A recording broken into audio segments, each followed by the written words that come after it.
magkalamat. Nagsimula ang kanilang relasyon sa chat. Sana may episode naman din. Nagsimula ang kanilang relasyon sa taping. Yung mga Welcome to Philippine Showbiz Updates. Latest updates ang hatid sa iyo ng channel na ito. At kung mahilig ka sa mga ganitong kaganapan sa showbiz, ay maaari mong isubscribe ang channel na ito para laging updated sa showbiz ganap.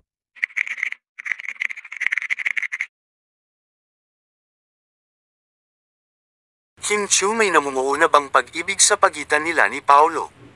Di nakatakas sa biruan at tuksuhan ng kanyang mga kasamahan sa Showtime si Kim. Lambot. Ha? Sa segment ng Especially For You, magsisimula na sanang mag-intro si Kim nang may panunukso si Vice kay Kim na sinabayan naman ni Jong at Vong. Nagsimula. Purong-puro, walang bahid dumis.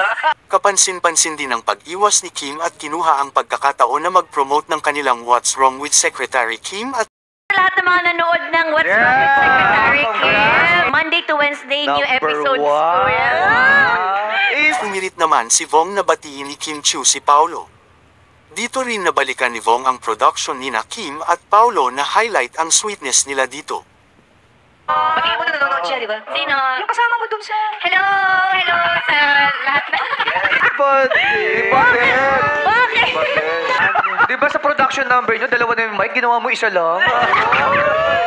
Sumunod naman humirit si Jong, ani pa ni Jong, kung noon ampo ang kasama ni Kim, ngayon Kim Pao na, dito nga ay wala nang taka si Kim sa panunukso ng kasamahan. Pao. Ngayon, Kim Pao. Dito nga ay pinagpawisan na si Kim at natawa na lang ito sa kanyang mga kasamahan. Nainitan na ako. Pagkatapos ng magbigay ng intro ni Kim tungkol sa relasyon na nagsimula sa chat, nasundan na naman ang panunukso ni Vice. Nagsimula ang kanilang relasyon sa chat. Ay, sa chat. Kalamat. Nagsimula ang kanilang relasyon sa chat. Sana may episode naman din. Nagsimula ang kanilang relasyon sa taping. Yung mga Don't forget to like, comment, and subscribe for more updates.